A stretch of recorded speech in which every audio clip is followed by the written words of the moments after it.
highlighted, annotated, sticky notes everywhere, hours and hours of careful reading, meticulous note-taking, every important passage marked, every key concept flagged, and the person who studied it this way remembers almost nothing. Hey, hold up the pristine book. This book was also studied, but differently. No highlights, no notes in the margins, no sticky tabs, looks untouched, and the person who studied it this way can explain every concept, apply every principle, use the knowledge years later, put books down. What's the difference?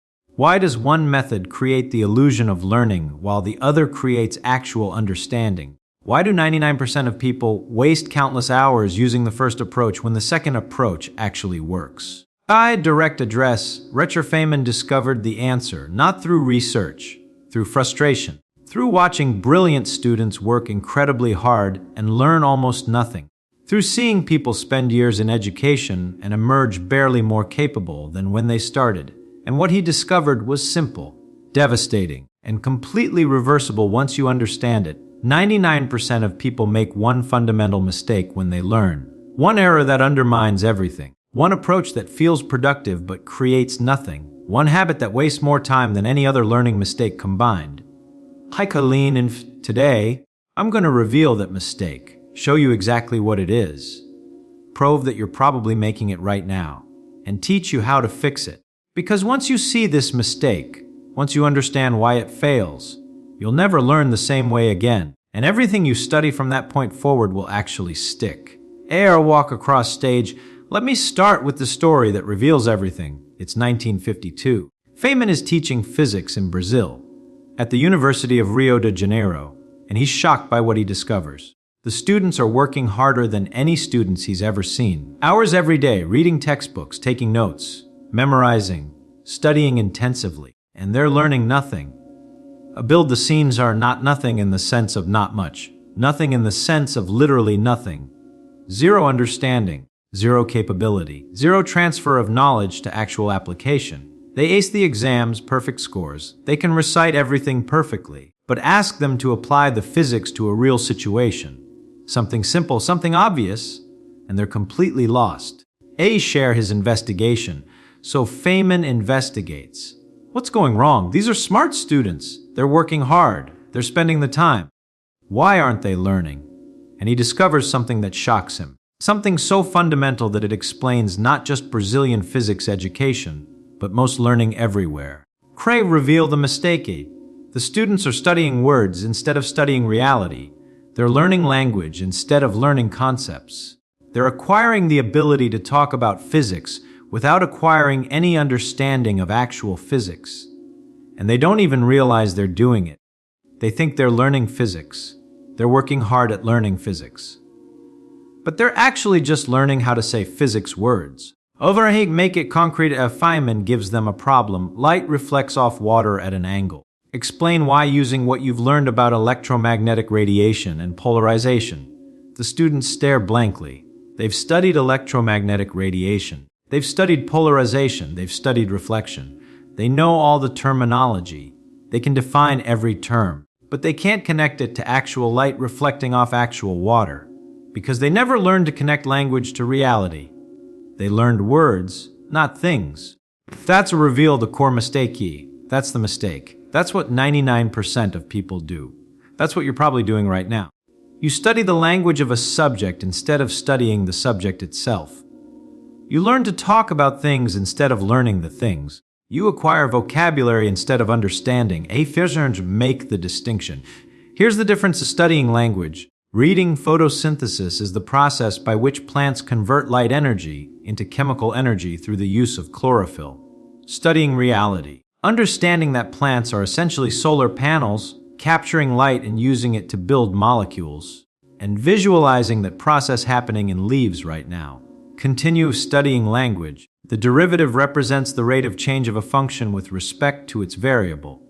Studying reality. Understanding that if you're driving and your speedometer shows 60 mph, that's the derivative of your position, how fast your location is changing, and being able to see derivatives everywhere in the real world. Manfire can make it clear the mistake isn't that you use language. You have to use language. Language is how we communicate. The mistake is treating language as the thing to learn instead of as a tool for learning about reality. Present the framework. Let me show you exactly how this mistake manifests, the specific ways people study language instead of reality. Because once you see these patterns, you'll recognize them everywhere, especially in your own learning. Eisen Manifestation 1.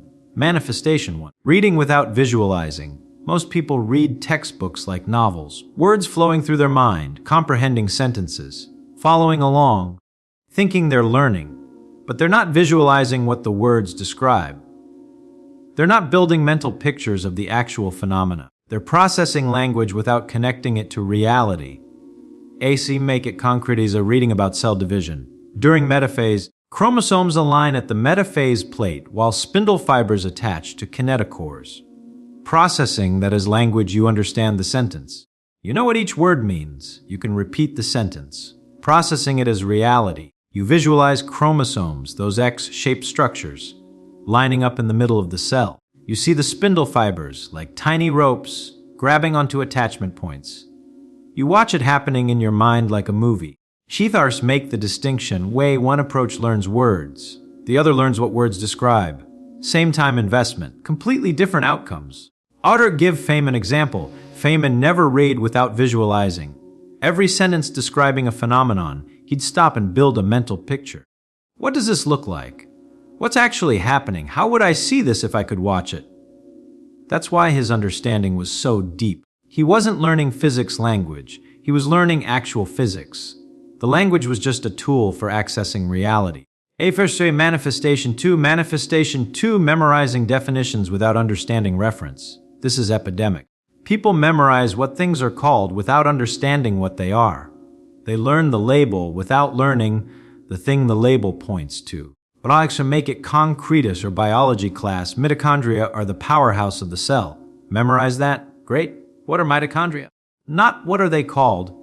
What are they? What do they actually do? How do they work? What's the mechanism? Most people can't answer. They memorize the slogan without understanding the reality. Let's give another example. Economics. Inflation is a sustained increase in the general price level of goods and services. Memorize that. What causes inflation? What's actually happening in an economy experiencing inflation? What are the mechanisms? What are the real world effects? Can't answer. You've learned the definition without understanding the phenomenon. I make the point. Definitions are language about reality. Learning definitions without understanding reality is studying language, not studying the subject. Give Feynman's approach where Feynman never memorized definitions. He built understanding of phenomena. Then the definitions were just convenient labels for things he already understood. He'd ask you, what is this actually? What's happening? How does it work? Only after understanding would he care about what it's called. Manifestation 3. Taking notes without processing. Lectures, textbooks, videos. People frantically taking notes, writing down everything, capturing all the information, and learning nothing. Aker explain why. Because note-taking without processing is transcription, not learning. You're copying language from one place to another. Information passes through your hands without passing through your understanding. Make it concrete lecture on World War II. Professor talks about the Treaty of Versailles. You write, Treaty of Versailles 1919 ended WWI, imposed harsh penalties on Germany, contributed to WWI, captured the information, didn't process it, didn't think about what this actually means, didn't visualize the historical reality, just transcribed language. Show the alternative. Processing while listening, Treaty of Versailles. The victors punished Germany severely, made them pay for the war, probably created resentment, economic hardship, national humiliation. That would create conditions for someone like Hitler to rise. This wasn't just a treaty, this was creating the causes of the next war. Now you're thinking about reality, not just recording language. Give Feynman's practice. Feynman took minimal notes, instead he thought, processed. Built understanding in real time. His notes were questions, connections, things to explore, not transcriptions of what was said. Manifestation 4. Reviewing notes without reconstructing understanding. After taking all those notes, people review them, reread them, go over them again and again. Feels productive. It's not. Explain why. Rereading notes is recognizing language you've seen before, Recognition isn't understanding. You're not rebuilding the knowledge. You're not reconstructing the reality. You're just getting familiar with words. Ache, make it concrete. Your notes say, mitochondria generate ATP through cellular respiration. Reading that, yep, I've seen that before. I know that. Do you? Close the notes. Explain how mitochondria actually generate ATP. What's the mechanism? What's happening step by step? Can't do it. You recognize the language without understanding the reality. Hey, show the alternative, close the notes. Blank page.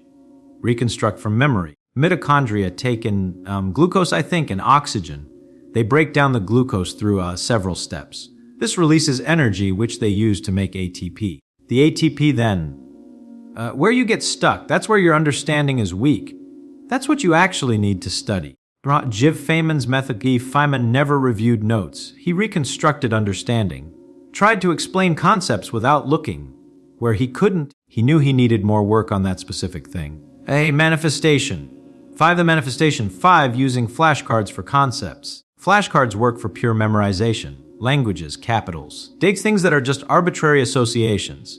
But 99% of people use flashcards for concepts. For understanding, for things that aren't just memorization, and it doesn't work. Explain why key. Because flashcards train recognition of language. See this term, recall that definition. Language in, language out. No connection to reality. Ours make it concrete, our flashcard front. Newton's second law, back F-ma, you drill this. See, Newton's second law, instantly think F-ma, perfect recall. But what is Newton's second law? Not the formula. What's the actual principle? What does it mean? When does it apply? How do you use it? Flashcard didn't teach that. Flashcard taught you to recognize language. X show what's needed. Understanding Newton's second law forces cause acceleration. More force, more acceleration. More mass, less acceleration. You can feel this when you push a shopping cart versus a car. You can see it when you kick a soccer ball versus a boulder. You can apply it to calculate how much force is needed to accelerate something specific. That's understanding reality. Can't get that from flashcards. Bring manifestations together. So those are 5 manifestations of the mistake. Reading without visualizing. Memorizing definitions without understanding reference. Taking notes without processing. Reviewing notes without reconstructing. Using flashcards for concepts. Make the point all 5 are studying language instead of studying reality. All 5 feel productive. All 5 create the illusion of learning. All 5 fail to create actual understanding. Present the solution. So how do you fix this? How do you study reality instead of studying language? How do you avoid the mistake 99% of people make? Feynman had specific practices, concrete methods, ways to ensure you're connecting language to reality instead of just accumulating words. Method 1, the visualization test. After reading anything, a paragraph, a page, a section, stop, close your eyes. Visualize what you just read. Build a mental movie of the actual reality being described. If you can't visualize it, you didn't understand it. You just process language without connecting to reality. Make it practical. Reading about photosynthesis, stop after each step. Visualize it. See the chlorophyll molecules. See the light hitting them. See the electrons getting excited. See the energy being captured. See the carbon dioxide being turned into glucose. Can you see it? Really see it? If yes, you understood. If no, you just read words without understanding what they describe. How could give the practice, make this a habit, read. Visualize, read, visualize. Constantly converting language into mental pictures of reality. This is slower than just reading. Much slower. But it actually creates learning. Reading without visualizing is fast, but creates nothing. Method 2, the explanation test. After studying anything, explain it out loud. To yourself, to someone else, to an imaginary person, but out loud, using only simple words. No jargon unless you can define it simply. If you can explain it simply, you understand the reality. If you need jargon to explain it, you only understand language. Our second, make it concrete, is studied quantum entanglement, explain it simply. When 2 particles interact, they become connected in a weird way. If you measure one, it instantly affects the other, even if they're far apart. Nobody knows why, it's spooky. Not complete, but it captures the reality. Shows you understand the phenomenon, not just the terminology. A severe contrast with jargon-dependent quantum entanglement occurs when particles exist in correlated quantum states, such that measurement of one particle's observable instantaneously determines the corresponding observable of the entangled partner, regardless of spatial separation. Sounds impressive. But strip away the jargon. Can you explain what's actually happening? If not, you understand language, not reality. Should give Feynman's standard of Feynman's test. Can I explain this to a bartender? Someone with no technical background. Someone who needs simple language. If yes, understanding is real. If no, more work needed. Eka Method 3, the connection test. After learning something new, connect it to 3 things you already know. 3 different things. From different domains if possible. If you can make connections, you understand the underlying reality. If you can't, you just know isolated language. Make it concrete, learning about compound interest connected. Connection 1, like a snowball rolling downhill, gets bigger as it rolls. The bigger it gets, the faster it grows. Connection 2, like viral spread. Each infected person infects multiple others. Growth accelerates. Connection 3, like my credit card debt. That's compound interest working against me. Now I understand why it's so hard to pay off. Yeah, if I'd explain why this works, real understanding of reality lets you see patterns, make analogies, transfer across domains. Language knowledge is isolated, can't connect. Give Feynman example if Feynman connected everything. Physics to biology, math to daily life, abstract to concrete. His understanding was a web, everything linked. Because he understood realities, not just languages. Method 4 is Method 4, the application test. After studying something, find a real situation where you can apply it. Not a textbook problem, a real thing. Something in your actual life or the actual world. If you can apply it to reality, you understand reality. If you can only solve textbook problems, you understand problem language, not the underlying concepts. Make it concrete. Studied basic economics. Supply and demand. Don't just solve textbook problems. Apply it. Why are concert tickets so expensive? Limited supply, high demand. Why are strawberries cheap in summer? High supply, steady demand. Why did PS5s cost so much after release? Limited supply, very high demand. You're seeing the actual economics in the actual world, not just manipulating economic language in textbook scenarios. Exert the practice. For everything you learn, find 3 real-world applications. Force yourself to see the reality behind the language in actual situations. This bridges the gap between language and reality, makes understanding practical, prevents pure language learning. Method 5, the reconstruction test. After studying, wait a day, don't review. Just wait. Then, without looking at anything, reconstruct what you learned on a blank page. From memory in your own words. This reveals what you actually understand versus what you just temporarily memorized. Explain why this works, Strix. When you reconstruct, you can't rely on recognition. Can't just identify familiar language. You have to actually know the reality, understand the concepts, build the explanation from your own understanding, and make it practical. I studied cell division yesterday. Today, blank page. Explain cell division. What happens? In what order? Why? What's the mechanism? Where you get stuck, that's language you memorized without understanding reality. Go back. But this time, build understanding of that specific thing. What's actually happening there? Visualize it. Can I apply it? Hayes give Feynman's habit. Feynman constantly reconstructed, tried to derive things from first principles, tried to explain without referring to notes. That's how he tested his understanding.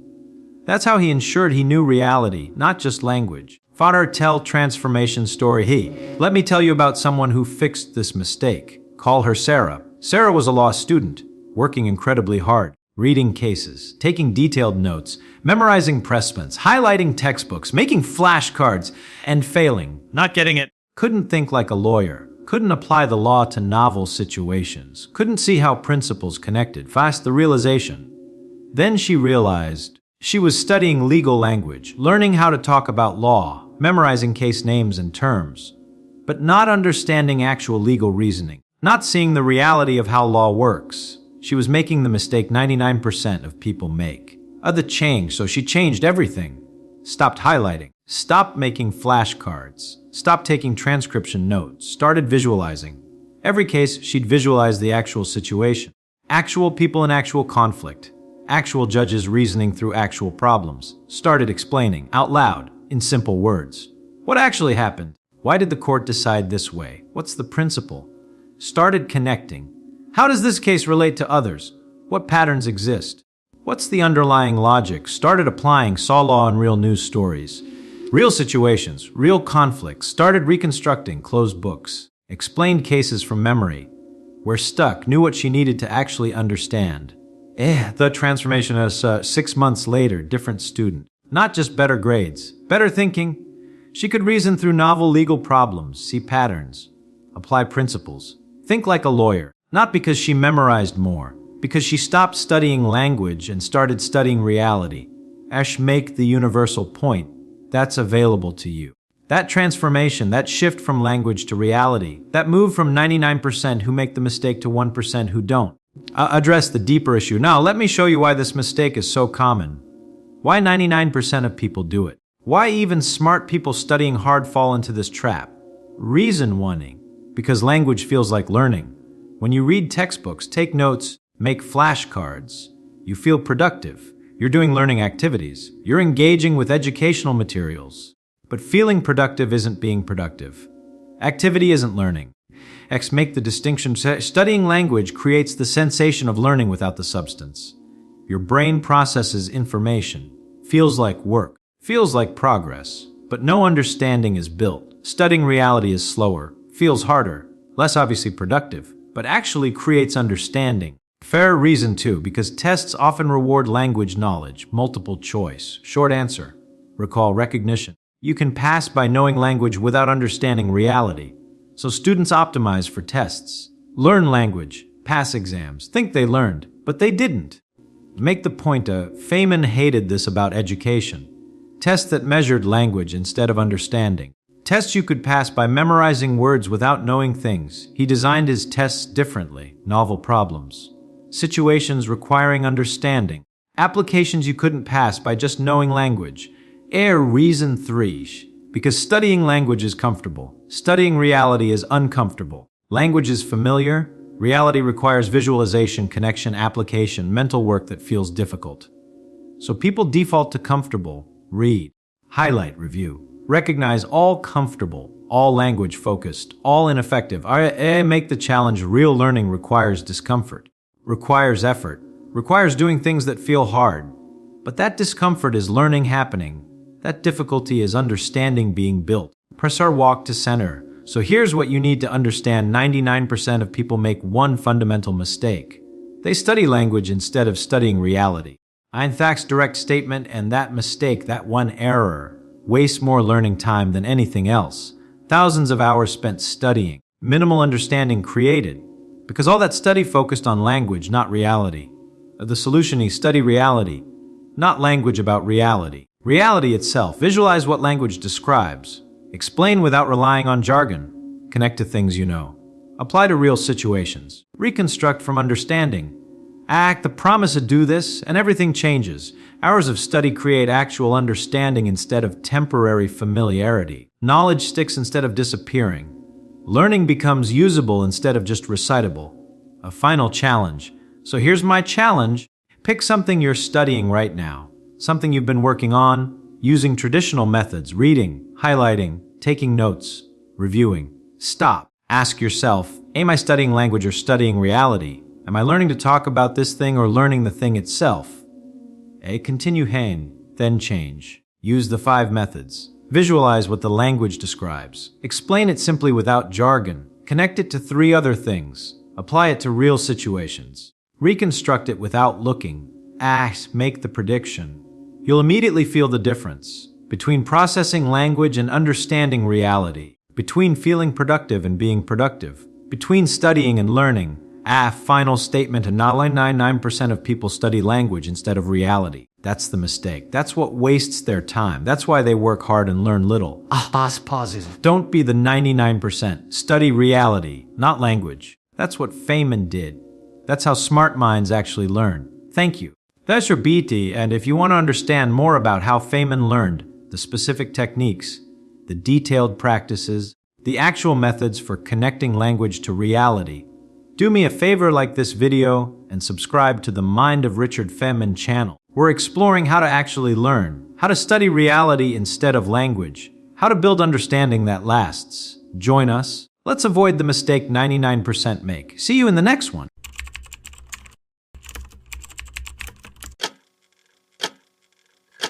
Close your eyes for a moment and go back in time. Picture a 2-year-old child. No grammar, no dictionary, no verb charts, yet somehow they learn an entire language without ever studying. How is that possible? The secret isn't in the words, it's in how the brain is used, and that's exactly what polyglots have mastered. They don't study a language, they recreate the experience of being a child learning again. It sounds simple, but it's revolutionary. Their minds aren't trapped by rules. They're focused on absorbing living patterns, real, emotional, human context. Before we go deeper, hit the like button. And now listen carefully. The brain doesn't learn what it's forced to. It learns what it feels. Every new word must be connected to an emotion, an image, a moment. That's how a language stops being a chain of sounds and becomes an extension of who you are. The mistake most people make is trying to learn like logical adults, when the secret is to relearn like curious children. Polyglots don't worry about being right. They focus on sounding natural. They don't memorize isolated words. They surround themselves with living context. They listen to real conversations, watch scenes, observe gestures, and let the brain connect everything on its own. They don't translate everything because translation slows the mind. It builds a bridge where there should be fusion. They embrace the discomfort of not understanding it all because that discomfort is the brain building new connections. And most importantly, they don't wait for the perfect moment to start speaking. They speak incorrectly on purpose because mistakes are the gym of the mind. Every time you say something wrong and correct yourself, your brain locks in the right form 10 times stronger. It's like carving a diamond. Not one perfect strike, but the sum of thousands that shapes brilliance. The mind of a polyglot doesn't seek perfection, it seeks rhythm. And rhythm is born when learning becomes part of your life, not just part of your study routine. Now, I want you to write in the comments, "My mind is ready to learn." When you write that, you send a direct message to your subconscious, declaring that you're ready to change. Now imagine your mind as fertile soil. Everything you plant in it grows. The problem is, most people plant the wrong seeds. When you say, "I'm bad at languages," the brain doesn't argue, it obeys. When you repeat, "This is hard," it builds resistance. But when you say, "I learn," something shifts. The brain begins to reorganize itself. Polyglots understand this intuitively. They train the mind like a muscle through small daily repetitions, with consistency, not desperate effort. They create a mental micro-world in the new language. They change their phone settings, think in simple phrases, narrate what they're doing. Je bois de l'eau. Estoy abriendo la puerta. It sounds trivial, but it's profoundly powerful. Because every time you name the world, the language stops being foreign and starts becoming yours. They repeat small stories and patterns until the brain automates, just like hearing a song so many times that suddenly you can sing it without thinking.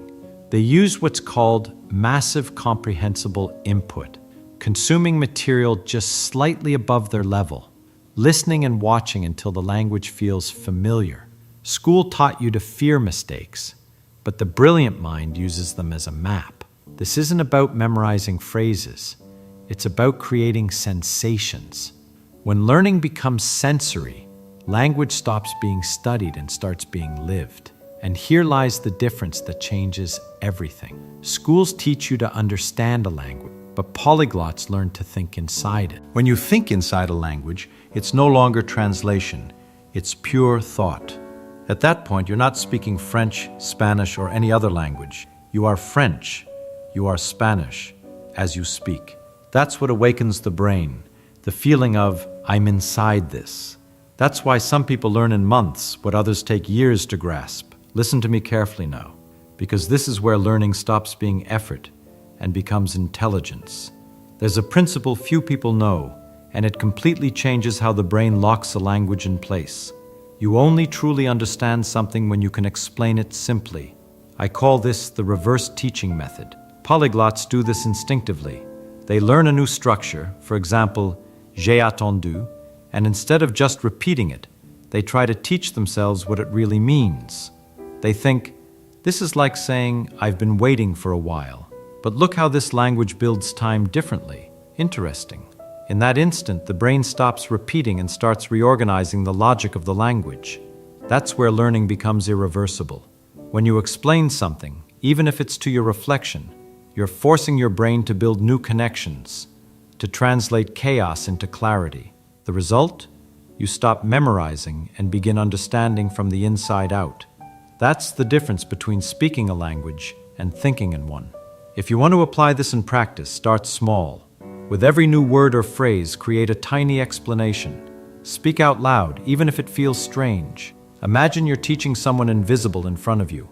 Record yourself for 1 minute a day, teaching a new structure. At first it may feel silly, but it's powerful. Your brain starts storing the language not as sound, but as concept. And that's how fluency is born. Because true fluency isn't speed in speaking, it's clarity in thinking. The more you teach yourself, the more your brain believes that knowledge is essential for survival, and keeps it. This is pure neuroscience in action, but with the simplicity of a child. It's a return to the original curiosity, the same kind of thinking children use to discover the world. Now imagine something even deeper. You don't learn a language, you become someone who speaks that language. That's what I call the identity shift technique. The fastest polyglots in the world don't try to learn Spanish or learn French. They become Spanish or French on the inside. It's an identity shift, not just a vocabulary expansion. When you adopt the mental role of someone who already speaks the language, the brain stops translating and starts behaving as if it were already fluent. This happens because you activate the same neural system used when imitating behavior. The brain doesn't distinguish learning from acting. It believes in the role you play. That's why the secret is to live as if. Choose 1 hour a day to inhabit this new version of yourself. During that hour, think, narrate, react, dream, and speak, only in the new language. If it's French, talk to yourself like someone calm, expressive, and curious. Je suis là, je comprends, je peux le faire. If it's Spanish, use the energy, the rhythm, the warmth of the language. Estoy aprendiendo, estoy viviendo este idioma. Create a small character of yourself who lives in that language. At first it feels like play, but that's exactly how the brain learns.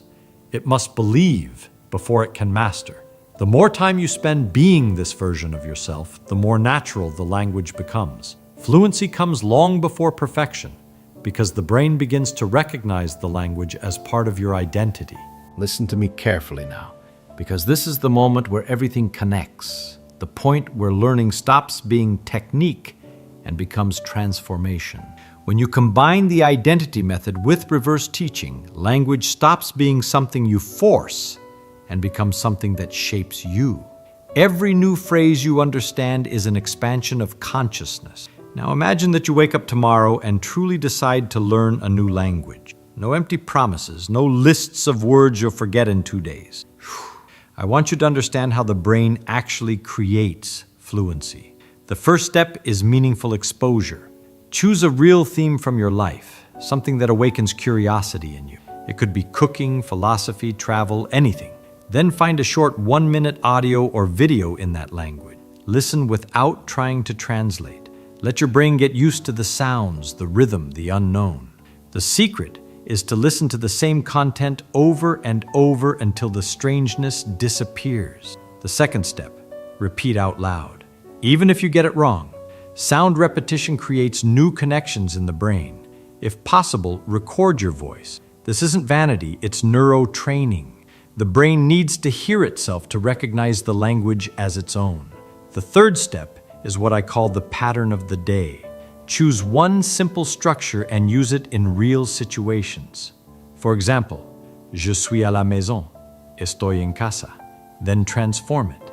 Je suis prêt, estoy cansado, je suis heureux. Repeat these variations like you're playing the same musical note until it sounds natural. The fourth step is to narrate your own life. Talk to yourself constantly. Je vais dormir, voy a trabajar, je prends un café. Don't wait for the perfect moment. The language must live inside every gesture until it becomes natural. The fifth step is to teach what you've learned. Speak out loud and explain it to yourself as if you were giving a lesson. This practice forces the brain to reorganize what it knows. That's where fluency begins. when the mind stops repeating and starts understanding. Finally, the sixth step. Create a sacred daily time where you live the language. No other languages, just that one. Become this new you for 30 minutes a day. Speak, think, write, and act like someone who already masters it. The brain believes what you repeat with emotion, and when it believes, it changes. This isn't motivation, it's biology. Now listen closely, because this is where learning becomes permanent. A language only becomes part of you when it stops being an exercise and becomes a state of mind. Starting tomorrow, begin your day without touching your phone. In those first few minutes of the morning, think in the new language. Take a deep breath and say, quietly but firmly, a short and true phrase. Je suis le maître de mon esprit, or Yo controlo mi mente. Say it with conviction. The brain responds to intention before repetition. Then visualize what you'll learn that day. See yourself speaking naturally. Imagine the words flowing effortlessly. That mental picture is the map your brain will try to follow. During the day, protect that map. Set fixed moments of practice and treat them as sacred appointments with your future.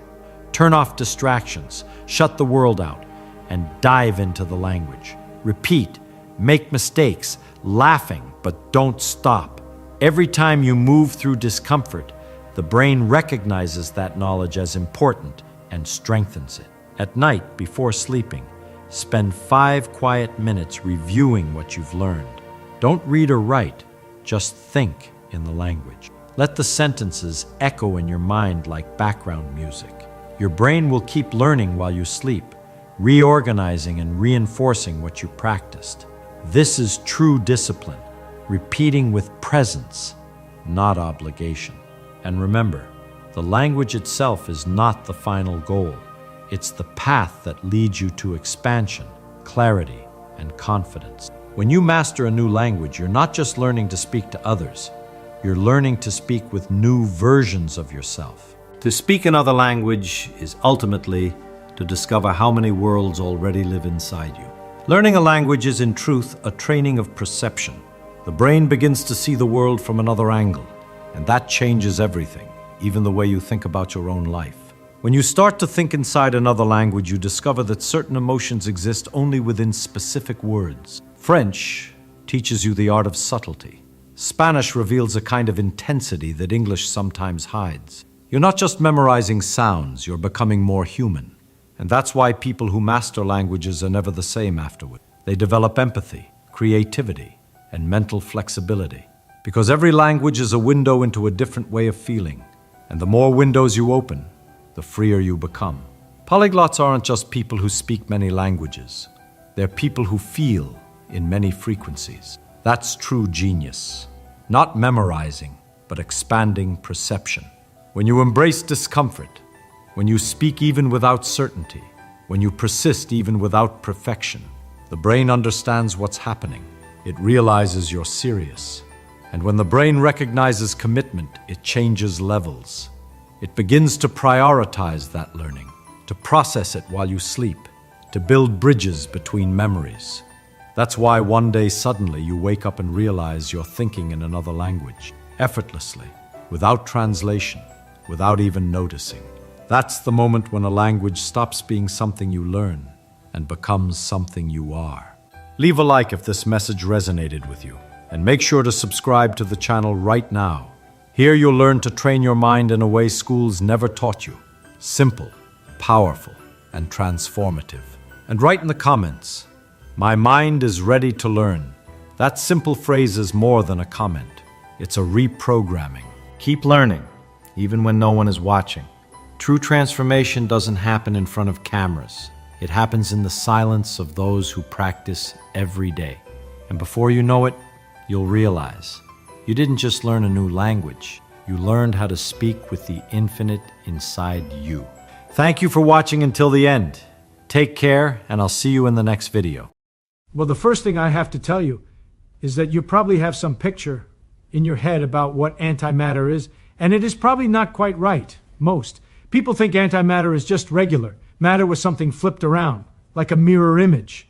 And that is sort of true, but it misses the really interesting part. You see, the story of antimatter is one of the most beautiful stories in all of physics, because antimatter was not discovered by someone going into a laboratory and finding something strange. No. It was discovered by a man sitting at his desk, staring at equations and finding something that should not be there.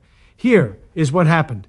There was a physicist named Dirac, very brilliant fellow, and he was trying to write down the correct equations for how electrons behave. Now, this was in the late 1920s, and people already knew about quantum mechanics, and they knew about relativity, and Dirac wanted to put them together. He wanted an equation that respected both. So he worked and he found the simplest possible equation he could write down. Beautiful equation, very elegant, and it worked wonderfully for describing electrons. But there was a problem.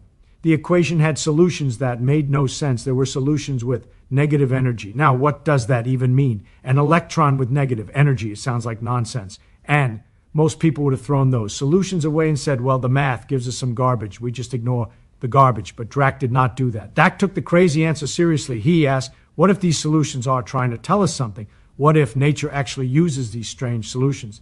And he made a prediction. He said, there must exist a particle that nobody has ever seen before. A particle exactly like the electron. Same mass, same everything, but with the opposite electrical charge. The electron is negative.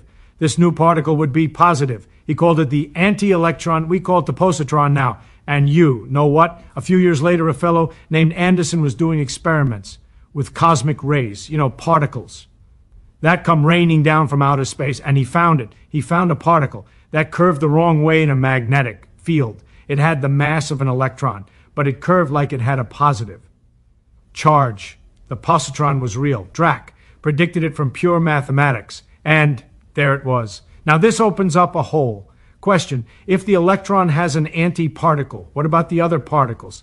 What about the proton? What about the neutron? And here people get confused. They say, fine, the antiproton has the opposite charge. The proton is positive, the antiproton is negative. I can understand that. But then they ask about the neutron, and they say, wait a minute, the neutron is neutral. It has no charge. So how can it have an antiparticle? What is the opposite of? Nothing. And the answer is very interesting. The rule of the anti is not just that it has the opposite charge. That is what everybody thinks, and it is not quite right. The antiparticle has a whole set of properties that are opposite. There are other characteristics that particles carry besides electrical charge. And when you flip all of those, you get the antiparticle. So yes, there is an antineutron, and the difference is easy to see. You put two neutrons together, nothing special happens. They just stay there, being two neutrons. But you put a neutron and an antineutron together, they annihilate each other. Big explosion of energy. Gamma rays, meson, all kinds of things come flying out. Now, when matter meets antimatter, they do not just react like chemicals mixing together. They annihilate. The particles destroy each other completely. All of their mass, 100% of it, converts directly into energy, into light. Think about that. When you burn wood, a tiny fraction of the mass becomes energy. Most of the stuff is still there as ash and smoke. When a nuclear reaction happens, maybe one of the mass becomes energy. But matter and antimatter, everything, the whole thing, gone, transformed into pure light. And this is not some theoretical idea. This happens in laboratories. You can make positrons. You can see them. You can watch them curve the wrong way between metal plates, and then you watch a positron bump into an electron, and both of them disappear. Two gamma rays come out, carrying all the energy that used to be the mass of those two particles. It is directly observed easily in the laboratory. Now, let me tell you how we really think about this, because so far everything sounds reasonable, strange, but reasonable. Opposite particles that annihilate when they meet, fine. But there is a deeper way to understand what a positron actually is. And it comes from looking carefully at the mathematics. When we calculate what happens with electrons, we draw little diagrams, pictures. Space goes one direction, time goes another direction, and usually we put time going upward, and we draw lines to represent particles moving through space and time. Now there is a mathematical function that tells us the amplitude for an electron to go from one point to another, let us call 1.5, and another 6. The function tells us the Amplitude for the electron to go from 5 to 6. If 6 is later in time than 5, everything is normal. The electron goes forward in time. That is what we expect. But what if 6 is earlier than 5? You would hope the mathematics gives 0. You would hope there is no. Amplitude for an electron to go backward in time. That would be sensible. That would be comfortable. But it is not 0. The mathematics says there is an amplitude for this. And when you look at what this backward going section is like, something very interesting happens. You see the electron carries a charge, and we put arrows on the lines to remember which way it is going. Normally the arrow points forward in time, but in this case the arrow is going the wrong way. And this section going backward in time, it has almost all the same properties as an electron. Same mass, same interactions with light, but it curves the wrong way in a magnetic field. It behaves like it has a positive charge. It is just like an electron, except it is positively charged. It is called a positron, and it really exists. So you see, a positron is not just some separate particle that happens to be opposite to an electron from this way. Of looking at it, a positron is what an electron looks like when it is going backward in time. Now let me show you what this means. Imagine an electron moving along through space and time, going forward, doing its thing. Then at some point, it interacts with light, with photons, and something happens. It starts going backward in time. That section going backward, it looks to us like a positron going forward because we see time flowing in one direction. Then later this backward going section interacts with more light and turns around again. Now it is going forward in time, looking like an electron again. What do we see? We are sitting here watching time go forward like sensible people. What do we observe? We see light come in, and suddenly two particles appear that were not there before. An electron and a positron. They exist for a while. Then they come together, annihilate each other, and produce light again. But from the mathematics, there is really just one line going forward, then backward, then forward. Now I want to be very clear about something. This is not philosophy. This is not just a way of talking about it. This is how the calculations actually work. When you compute probabilities using this, picture you get exactly the right answers. The experiments confirm it. So, it turns out that for every particle in nature, there is an anti-particle and.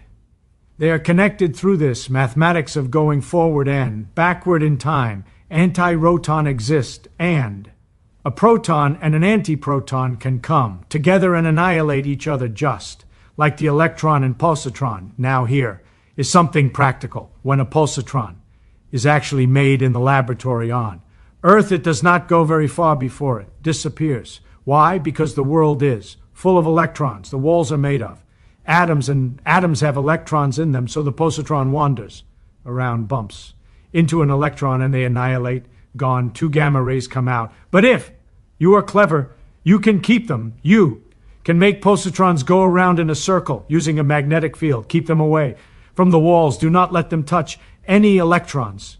And they stay.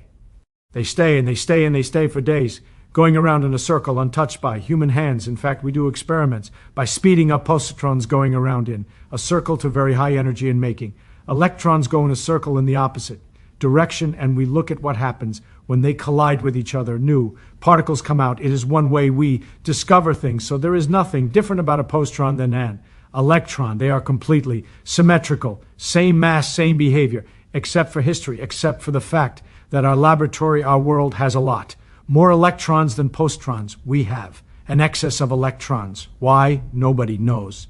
Now let me tell you more about what actually happens when matter and antimatter meet, because this annihilation business is very interesting. When an electron and a positron come together, they annihilate and produce 2 photons, 2 gamma rays, light. And these gamma rays carry away all the energy that used to be the mass of the electron and the positron. But the reverse also happens.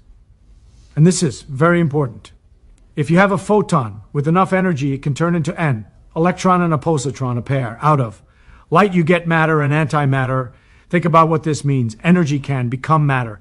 And not just any matter. It becomes matter and antimatter together, always in pairs. You cannot make an electron without also making a positron. They come together. This is called pair creation. And it happens all the time. Cosmic rays come down from space, hit atoms in the atmosphere, and create pairs of electrons and positrons. In laboratories, we shoot high energy. Photons are targets and pairs come out. So you see, the universe has this rule: you can convert energy into matter, but you must make equal amounts of matter and antimatter. And you can convert matter back into energy, but only by bringing matter and antimatter together. Now, let me tell you how we draw pictures of all this, because the pictures are very useful for understanding what is happening. We draw diagrams. Space goes one way, time goes another way, usually upward. An electron moving through time is a line going up. A positron, which is an electron going backward in time, is a line going down. And a photon, a particle of light, we draw as a wavy line. Now, when an electron and a positron annihilate, what does the diagram look like? You have a line coming up, that is the electron going forward in time. You have a line coming down, that is the positron, which is really an electron going backward in time. They meet at a point, and from that point, wavy lines come out, the photons. But here is the thing from the diagram. You can see that it is really just one line. The electron comes up, reaches the point, and then goes back down. What we call the positron is the same line, just going the other direction in time. And at the point where it turns around, light is emitted or absorbed depending on how you look at it. Now the reverse, process pair creation. A photon comes in and an electron and positron come out. In the diagram, you have a wavy line coming in, and D from a point, two lines come out. One going up the electron, one going down the positron. But again, from the diagram, it is really one line, the electron going up, then turning around and going down, which looks like a positron going up. So all these processes, annihilation, pair creation, they're all connected. They are all the same thing looked at from different angles. It is just electrons interacting with light and sometimes going forward, in time, sometimes going backward. And the calculations work. When you compute the probabilities for all these processes using these diagrams, you get the right answers. The experiments confirm it. Now, I told you that when a positron is made on Earth, it does not last long because there are electrons everywhere. But there are ways to study them. In the laboratory, we can make beams of positrons. We speed them up using electric fields. We bend them using magnetic fields. And we can see that they bend the opposite way from electrons. Same mass, opposite charge, just as the theory predicts. And we can do something very interesting. We can take positrons and electrons and make them go around in circles in opposite directions very fast, near the speed of light, and then we make them collide with each other. What happens? They annihilate, but because they have so much energy, the photons that come out can immediately create new pairs, not just electrons and positrons, but other particles too, heavier particles, particles we would never see otherwise. This is one of the ways we discover new things about nature. We smash electrons and positrons together and see what comes out. It's like taking two simple things, colliding them, and finding out what the universe is made of at a deeper level. And it all comes from this idea that positrons exist, that they are electrons going backward in time, that matter and antimatter can annihilate into energy, and energy can create matter and antimatter. Now, if we have anti-electrons, anti-protons, and anti-neutrons, we can in principle make anti-atoms. Think about hydrogen. One proton in the center, positive charge, one electron around it, negative charge. They attract. Very simple. Anti-hydrogen would be one anti-proton in the center, negative charge, one positron around it, positive charge. They attract two, same masses, same forces. Everything works the same. An anti-hydrogen atom would emit the same colors of light as regular hydrogen, exactly the same. You could not tell the difference just by looking at the light. If you made a whole world out of antimatter, it would work exactly the same as our world. Anti-chemistry would be the same as chemistry. Anti-biology would be the same as biology. People would live their lives and never know they were made of the opposite stuff unless they tried to touch something made of regular matter. Then annihilation. Now this raises a very big question. If matter and antimatter are so symmetrical, if they behave exactly the same way, then when the universe began, there should have been equal amounts of both. But look around. The Earth is made of matter. The sun is made of matter. The stars, the galaxies, everything we can see matter. Where is the antimatter? Some people thought maybe there are regions of the universe made of antimatter, anti-galaxies far away, and we just cannot tell because the light they emit looks exactly the same. But there is a problem where matter and antimatter regions would meet, there should be annihilation. Lots of it, gamma rays everywhere. We should see this. We look at the sky with gamma ray telescopes, and we do not see the signature of matter and antimatter annihilating at the boundaries. So it seems the universe is almost all matter. The antimatter is missing. Why? How did this happen? If the laws are symmetrical, if every process that makes matter also makes antimatter, how did we end up UI?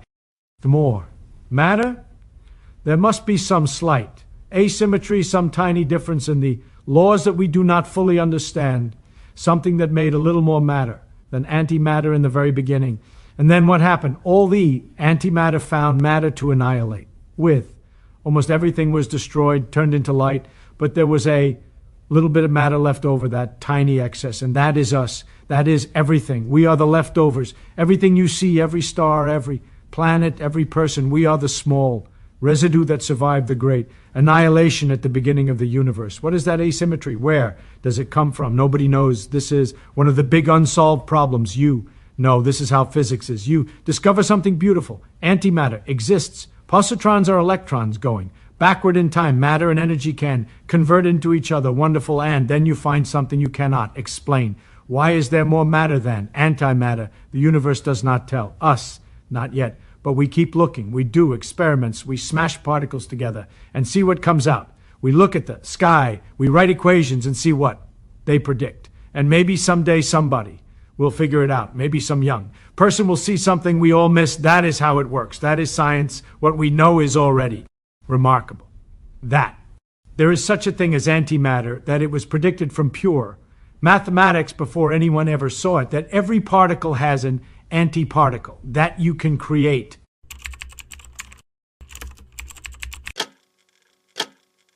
The real genius isn't the one who works the hardest. It's the one who has fun while doing what they love. Society has taught you to associate success with sacrifice, exhaustion, and suffering. But what if I told you the secret is to flip that logic upside down? That the path to the top isn't a staircase of pain, but a river of curiosity. The real secret is something much simpler and at the same time much harder: doing what you love. I never understood why people treat work like a prison. They turn what could be a game into torture, and that's exactly where they lose. Human beings were made to discover, to create, to be amazed. That's when the mind works best. It's not about waking up early, it's about waking up awake. It's not about working hard, it's about working alive. When you truly love what you do, you don't need to convince yourself to keep going. No one needs to push you. You're moved from within by something that burns quietly, the pure desire to understand. Time passes and you don't even notice. You're not working. You're playing with the universe, tinkering with the gears of reality. And when that happens, success stops being the goal, it becomes the consequence. Most people try to force the mind with cheap motivation. But motivation is volatile. What you really need is enthusiasm. Enthusiasm is different. It's born from curiosity, from passion, from love for something. And when you find it, nothing feels heavy anymore. You become light, natural, fluid. Routine turns into pleasure, and every obstacle becomes an experiment. That's why people who love what they do never work another day in their lives, because work dissolves into the joy of creation. People live in a hurry. They want to arrive fast, achieve fast, prove fast. But the secret is actually in stopping, in breathing, in realizing that success isn't a destination, it's a way of walking. Life wasn't made to be conquered, it was made to be experienced. And the process is where everything happens. When you learn to love the process, anxiety disappears. You stop watching the clock. You stop comparing yourself. You stop chasing applause that never fills anything inside you. Because suddenly you realize happiness doesn't come after. It happens during. Joy is in the moment, in the movement, in doing for the simple pleasure of doing. And that's when success stops being a goal and becomes a natural result. Most people chase results because they're afraid to get lost. But true learning happens when you get lost on purpose. When you dive into the unknown with curiosity, not fear. When you laugh at your mistakes, allow yourself to fail, and play with chaos. Because it's in playing with chaos that discoveries are born. It's in the mess that the mind lights up. You want to know when success arrives?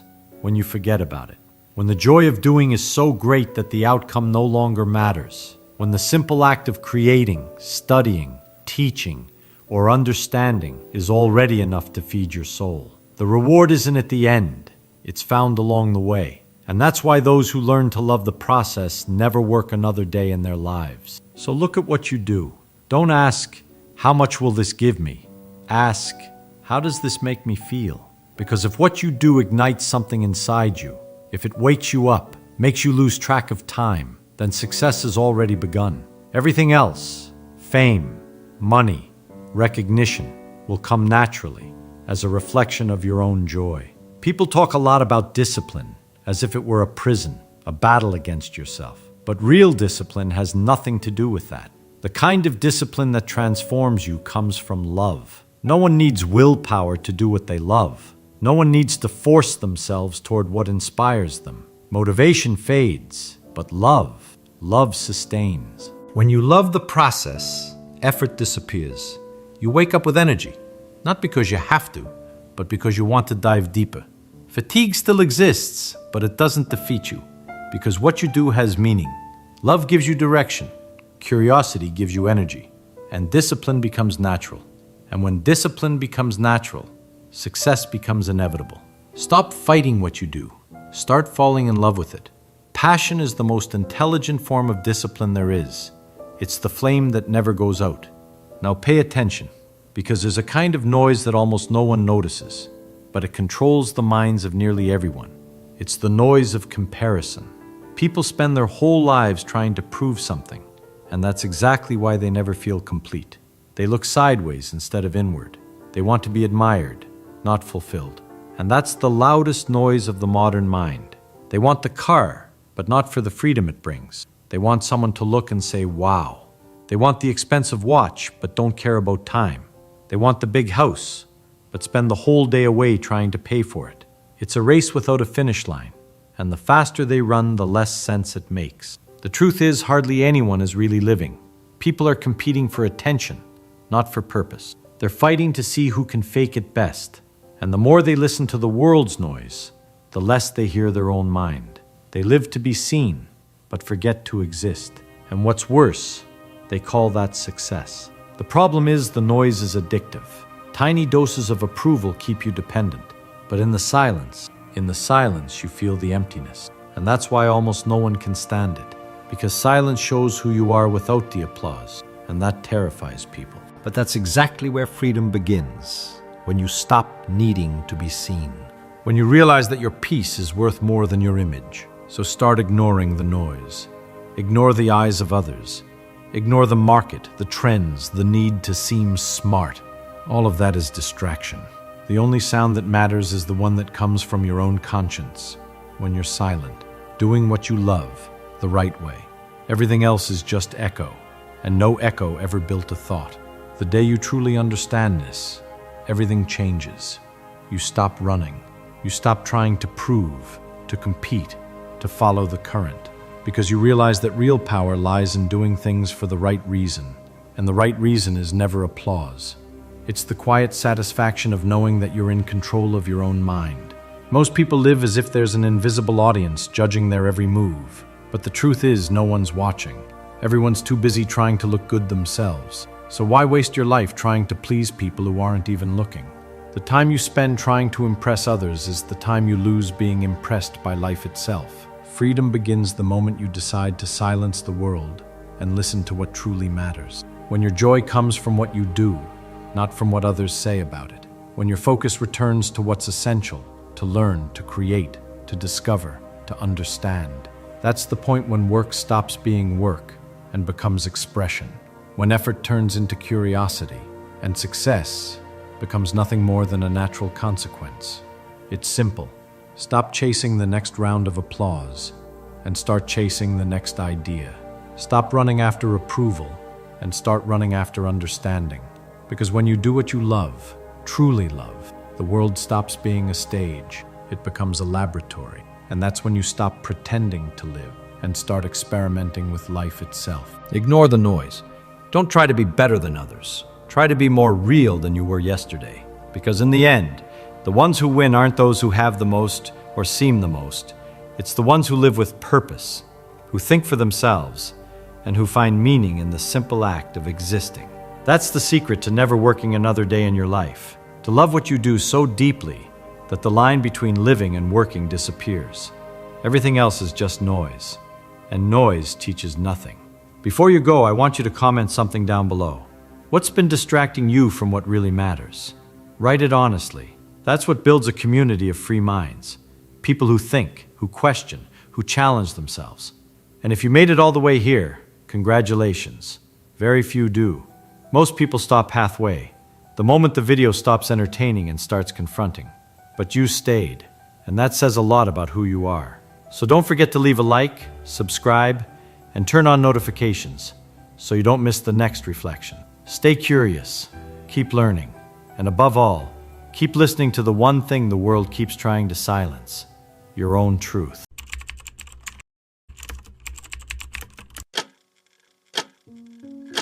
You've probably been learning the wrong way your entire life.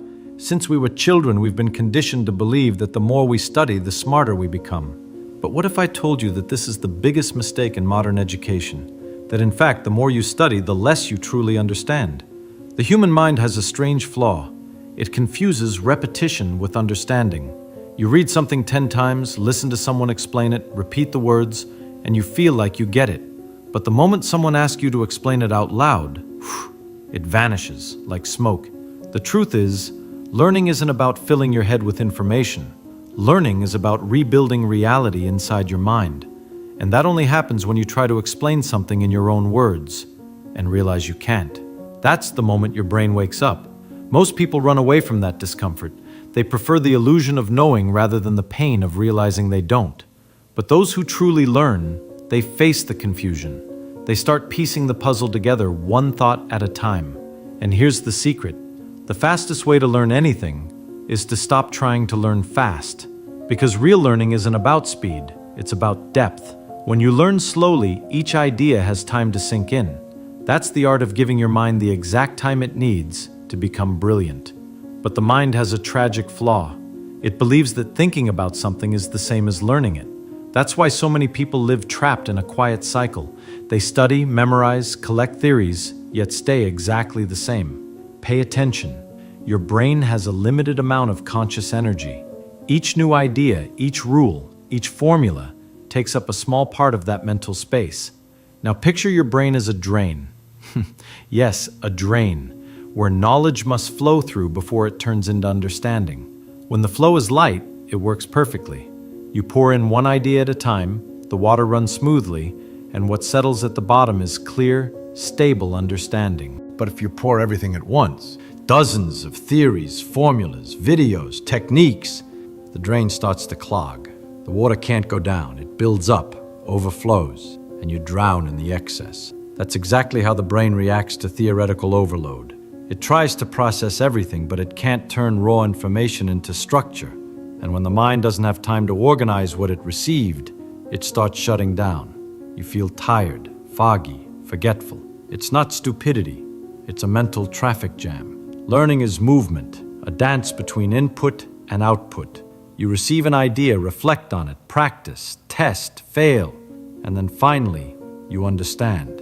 That cycle is what keeps the drain clean. But most people stay stuck at the input stage. They consume video after video, book after book, class after class, and never let the mind breathe. The brain needs pauses to connect what it's learned. Without those pauses, nothing sticks.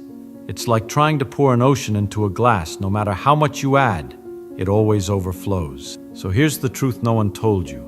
You don't need to learn more. You need to learn with more space. The secret isn't in collecting more theory. It's in allowing understanding to form. It's in silence that the brain organizes. It's in practice that it solidifies. And it's in simplicity that it finally understands. Imagine someone trying to learn guitar. They watch 10 tutorials, memorize the chords, study scales, read about harmony, but never play. Then one day they finally pick up the instrument and nothing works. Their fingers freeze, the sound feels wrong, the rhythm breaks. And they think, why is this so hard? I studied so much. The answer is simple. They confused information with practice. The theory was in the mind, but the body, the system, never lived the experience. Real learning doesn't happen when you understand something. It happens when you test what you understand. And it's in that test that the mind begins to reshape itself. Here's how it works. You do something, you observe the result, and before moving on, you ask yourself, what should I change to make it better? That single question separates the curious from the wise. It's what turns study into experimentation. And every time you go through that cycle, action, reflection, adjustment, your brain refines itself. It builds new pathways, deletes useless ones, and turns trial into mastery. That's what I call the experiential cycle. And without it, there is no growth. You can read 1,000 books about swimming, but you'll still drown if you never get into the water. Because the body needs to feel what the mind only imagines. Learning something new is like aiming at an invisible target. You take a shot, see where it lands, adjust your aim, and try again. Each attempt brings you closer to the center. But if you only think about shooting, you never hit anything. True learning isn't linear. It's an endless cycle between doing and understanding. Without doing, knowledge decays. Without understanding, action becomes repetition. The balance between the two is what shapes a mind capable of eternal growth. What confuses most people is the belief that understanding something means making it complicated. But the truth is the opposite. Simplicity is the ultimate proof of understanding. Think about it. When you really understand something, you don't need fancy words or complex sentences. You can explain it so clearly that even a child would understand. That doesn't diminish knowledge, it elevates it to its purest form. The human mind loves to hide ignorance behind complicated language. It's an elegant defense against inner confusion. But the wise do the opposite. They take what's complex, break it apart, understand each piece, and rebuild it into something light. And when they speak, it sounds easy, but that's exactly what makes it genius. Imagine someone trying to understand the universe. They study formulas, read equations, watch lectures, but nothing truly clicks. Until one day, they grab a sheet of paper and try to explain it. Without notes, without reading, just from memory. Suddenly, they can't. Their mind freezes, their logic collapses. And in that moment, something beautiful happened. Confusion reveals where learning stopped. The secret is this: don't fight confusion, investigate it. Every part you can't explain is a doorway to the understanding you still lack. And when you walk through that doorway, something magical happens. The complex becomes simple, and the simple becomes profound. Because when you explain something with clarity, the brain organizes. When it organizes, it understands. And when it understands, it never forgets. Learning isn't about memorizing answers. It's about creating a map inside your mind, a path so well drawn that you can walk it with your eyes closed. And there's only one way to draw that map: by rebuilding knowledge in your own words.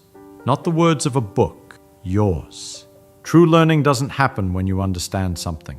It happens when you can teach what you've understood, effortlessly, naturally, without notes. That's the moment when knowledge stops being information and becomes part of who you are.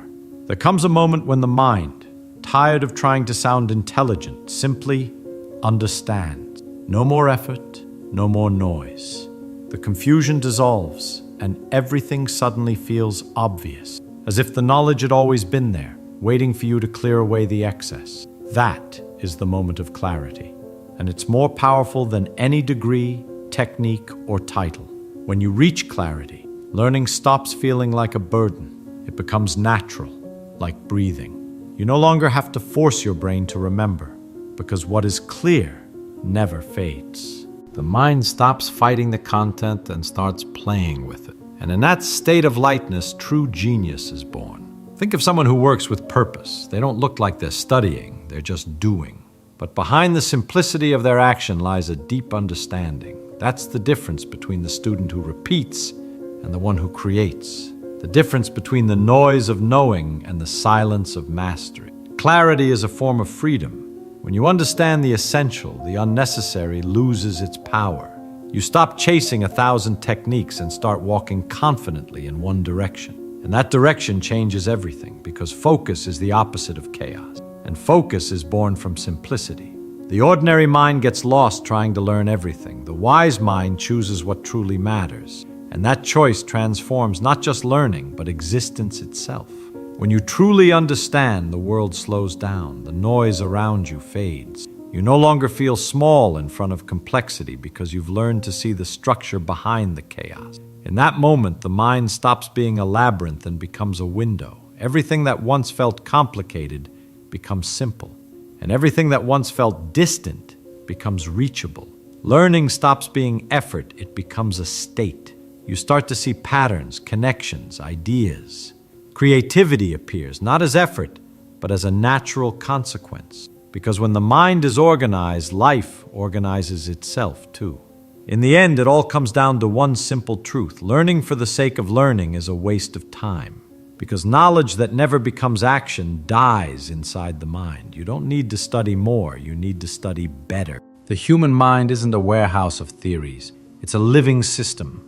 And like any system, it needs balance. If you try to pour everything in at once, 1,000 ideas, methods, formulas, concepts, it collapses. Think of your brain as a drain. When the water flows gently, it runs clear and leaves understanding at the bottom. But if you pour everything in all at once, the drain clogs. The water rises, chaos begins, and learning turns into stress, confusion, and forgetfulness. Learning isn't about running, it's about flowing. You have to give each idea time to find its place. Let the experience settle. Let silence organize it. And let practice solidify what theory only touched. That's why learning slowly is, in truth, the fastest way to learn. Because only what's built with care endures. The ideal way to learn is cyclical, not linear. You act, you observe the result, you ask yourself, what should I change? And you return to the experiment. That is the cycle of experience, the process that turns trial into mastery. Because every practice is a mirror. It shows you what works, what doesn't, and above all, what you still don't understand. And when you teach what you've just learned, something extraordinary happens. The brain reorganizes itself. Explaining forces the mind to simplify, and simplification is the essence of real understanding. You realize that knowledge isn't something you own. It's something you rebuild every time you share it. So remember, the secret isn't to learn faster, but to learn consciously, to learn less but with greater depth, to practice, reflect, and adjust, to keep the drain clear, the flow free, and the mind light enough to understand the world, one idea at a time.